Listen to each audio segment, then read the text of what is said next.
no waliwo akayimba akapya Kaye yakankubidde mu George twabadde ku Prunest nga tanayogera kintu kyonna as usual nga bwe tugenda oyingira omwaka omupya badde nsaba katusooke katuggulirewo nsaba busabi lwaki nedda tukategere kapera oba omwana akasooka akasabuli nakwebaza ntya olw'omukisa gumpadde nate ke kayimba kange gy'oli Mukama. Owechuma, what are you? You know, omanyi natandikidde omuyimbi Qute Kaye. Kanambe oba the most omuntu asinga okwetaagibwa bamukyogera atya mu Luzungu. Yes, the most wanted artist kati wetwogerera tuli naye tuyingiza omwaka kana akayimba nakazudde nga kayimba kagenda okubira omwaka nga guyingira ku Mukama tulina okubuuza tumwebaziza tutya kulaba nga tuyingira omwaka naye nga tetunakuwa Qute Kaye tulina birthdays ezenjawulo tulina ne message wadda kikanga emu katugera soka mu birthday then tukomye tusome ku messages amabadde ku Facebook omukulu atunyumizeeko jabadde yakola biki next chance etambula etya soke tugere mu birthday muganda wange soke tulaba abazaaliddwa bayinza onyiiga nti mama mumalako muti omwaka mutatukoonako abazaaliddwa asooka ssebo birthday ani azaaliddwa saidi awo okay bamuyita Shami Love my one best friend oyo ku Ntebe Road wetukasiba ku byalo okwo oyo tanywa guteese ky'omugambira nga akuddiza tayagala kumanya bamuyita Shami tugende paka ate kumulala bamuyita Shami oyo awedde amazaalibwa amalungi Shami the positive ibuka bana oh you're my beautiful daughter nachitueni mafas kaboni oyo muwala wange sebo omulaba my beautiful girl my friend my wanani simanyi kyenyiza mwogerako she's now in P7 she's running now 13 now she's 13 because today she's 13. Kabambuziza mu Luzungu. Awezeze emyaka 13. Yes.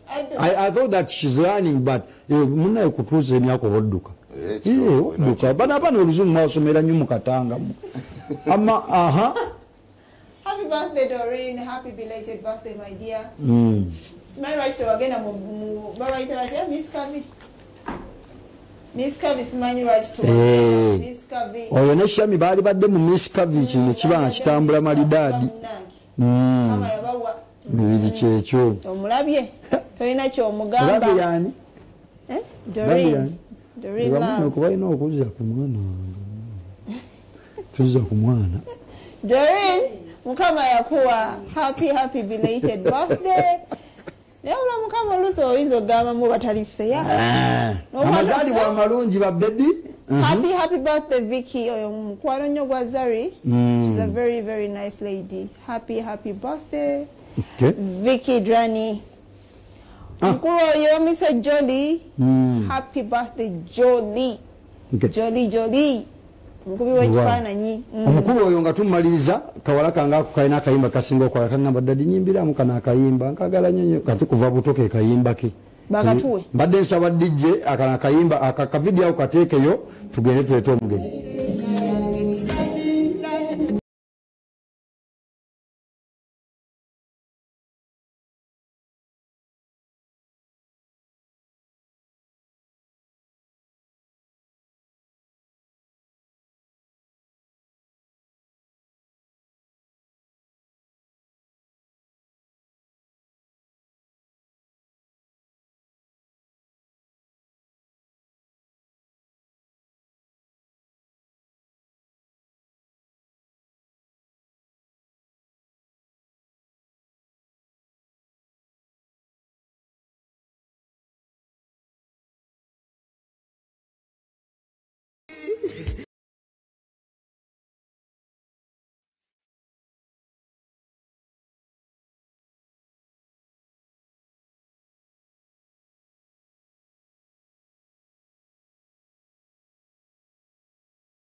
Inti omusajja atulemeddeko. Okay. Brian ugambye otya omukyala okugenda olw'obwenzi. Eno katatu n'agamba ekisinza okumuluma ennyo omukulu omwaka tegumututte. Mbubuuza ekiralo kati gweba ntuddewo kibannange. Okay. Nyamba Kizito musoma. Kizito musoma. Kizito. Awula soma tu. Akayimba kukawaita let it go. Nga ngamba nti ebintu byonna byonna singa omuntu abadde asobola ebintu ebikunyiza ebintu ebikukyankalanya tuyingira omwaka nga tolina Qute Kaye sooka ombuulize ku bantu bano bategeerani gwe tulinawo. Mbalamusiza nnyo mwena mwena abalaba Bukedde mwebale nnyo mwebale ddala n'okulaba sheeno n'okwagala muganda wange ono muto wange bangulu kufa omuzibu ne sister wange omulungi ennyo bampita Qute Kaye bagamba nti happy new year to all of you mwena mwena bano embagaliza omwaka omupya obulungi. Akayimba akapya bakayita let it go. Mbawa amagezi nti ebintu byonna ebibadde bikumenya ebikusumbuye omwaka oguwedde bireke bigende yingira omwaka mpya ng'owewuka osobole okukola ebintu ebipya. Otherwise bweripa ku bintu ebyayita byonna nabyo osigale ng'obikulula bimenya ojja kusigala emabega. Omwana awandiise wano Emwe Mukisa mbu Bukedde eraga firimu netazimalayo kimulumye emukomya mu kkubo nga akantu ako kannuma ako ka firimu baba kagira katandika bulungi bamukomya mu kkubo banaye kinnuma. Obulamu bubadde butya kuba wava mu mbeera eri? Obulamu bubadde bulungi ddala ddala. Kyeŋŋambira nti obulamu bubadde bulungi ddala ddala kyova olaba ndi kusuggestingira abantu abalira mbagamba era ndi sure namwe mujja kumala mukitegeere nti let it go. Ebintu ebiri emabegawo birekeeyo ogende maaso. Actually ekyewuunyisa Quran simanyi bwekyogera naye Bible egamba nti omusajja akutte enkumbi ng'atunudde emabega takwanidde bwakabaka bwa Katonda nti abeera alimadda mu obeera oyonoonye mu maaso ga Katonda omuntu yeesiba ku bintu ebyayita obeera oyonoonye olwedde ekyo kibi olina kyenenya kituufu. So kaakati nze ndi bulungi good for your good mu maaso ekyo nkiyigidde ddala mu mwaka guno. Omuntu atannategeera biragalalagala nti balina obivaako oyinza mugamba kintu ki? Bw'aba atannategeera mugamba nti abiveeko definitely mugamba nti abiveeko olw'ensonga ebiragalalagala njiyita vicious cycle nti kiri bwe kiti tekiggwa onywa kati ne bikukuba katugeze n'ozikiramu oluzukuka ngwina okuddamu onywa bikube ono bwola twamulabanga mwana wa faaza nga yakajja naye kati owulira mbu n'ozikiramu.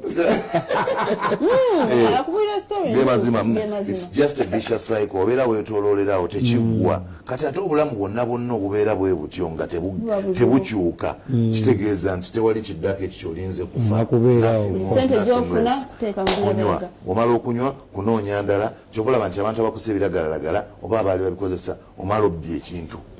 Kyali kizibu kwenkana kyokubanga ovudde mu life eri n'oyingira mu life eno gy'olimu kyakutwalira bbanga kyogamba nti kati am stabilized? Well kyantwalira omwaka mulamba kuba namala mu rehab omwaka mulamba. Biki ebibeera life yali etya mu rehab? Well, I think life mu rehab it was one of the best times of my life because that's where I got the metana nemanya ekiddako nenfuna okubikulirwa okwo nti omusajja asobola okuddamu neyeezimba n'addamu neyeezimba buto nti ekintu bwe kikutuukako tekitegeeza nti biwedde. Actually nasoma akatabo ka Dr. Robert Schuller n'agamba nti a setback is a setup for a comeback. Ekitegeeza nti singa kyembadde ngambako wano nti ekintu bwe kikutuukako weebuuze ogenda kukikozesa atya okusobola okukola mu advantage yo rather than okukola against you. Era eyo actually mu rehab gye natandikira idea ya Another Chance Foundation band gye nagitandikira by the way. Bandi olimu ne baani abasinga bakola bandi nogamba kati ndimu ne gundi mwebali abaana naye tekuliiko mwana nalinnya already. Abaana bonna tuli kuzimba bazimbe yes of course baana balungi ddala abagirabyeko bamanyi abagirabe bamanyi. Sunday wedde twali ku Papa's Sport osanga nfuna Saturday yafuna tusobola okukeera nga tugenda kukuba wano live tujja abaana bajja bimalawo nekikolako mwaka ogujja tugenda nnyo ne Qute Kaye bandi yaffe omwaka guno mbali nga tutambula ennyo ne Qute Kaye bandi bagiyita Carrier Groove tutambule fenna nga bu Saturday afazali bamuke nyimba z'eddiini kati Another Chance Foundation our major objective is kuzimba aftercare home olw'ensonga nti abantu abava ku biragalalagala kasita bagenda mu rehab bavaayo tewali kiddako usually ne balapsinga bwenejja tukyandira omugezezzaako okulaba nga mubaako kye muzzaako naakamala emyaka kati 3 Have you ever met with her? Not really. Sinaba kusenkanako Jackie. Ndoza ali busy gyali nange nga wembadde busy. But that's the thing ti buli kintu mu budde bwakyo so tunawa tulina okusenkana tujja senkana era tujja kola bitulina okukola. Temunsala kirimi bane munsala olwo ekirimi. Ana kya foundation mu vuga speed.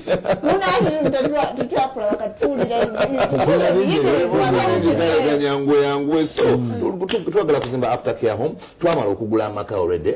Twamala okugula taka nasana kakati twagala just sente kugenda maaso na kukikola of course tulobinga for money naffe kenyi ntakola kakati ekyo kintwala back tukayimba ke bayita let it go kubanga kayimba ko let it go kayimba kangenza okwebaza mukama okuba nti kusaawa eno ntudde nammwe wano ng'emyaka 3 n'ekitundu egiyise nali ku street nga nyambala sapato ng'onyakulo obutaala kikube nyakulireyo obutaala so let it go actually ebyo byonna mwolwo oluyimba mwebiri era ng'ekigendererwa kiri nti omuntu omulala nga bw'obadde ombuuza abadde planning obikozesa abadde abikozesa abadde atandise okubikozesa alabe amanye nti kisoboka okubivaako ate kyetaagisa okubivaako kati ate olwo oluyimba lugenda kuyimba emyezi gyonga ebiri ekinene tutandika okutegeka concerts ez'enjawulo nga concerts ezo fundraisers tusobole okuŋŋanya sente ezimala okuzimba aftercare home nezitandika okuyambako ku bantu abalala batalina busobozi kwetala mu rehab. Another Chance Foundation tulina abantu kati ekitone ennyo successful cases ziringa 65 abantu betutadde mu rehab ne bawona nabo kati ne bavaayo ne batereera era bwe munakkiriza omwaka ogujja tugenda kuba tusharinga success stories ng'abantu abawaliwingi bwe tujja naye bwe kiri esinyaabo ebiseera ebisinga abantu kangayo bavaako is the right word bwe balwala abantu abasinga baberekerera walwala bangi batuna ebbali nesinza mama wange well you know look at me now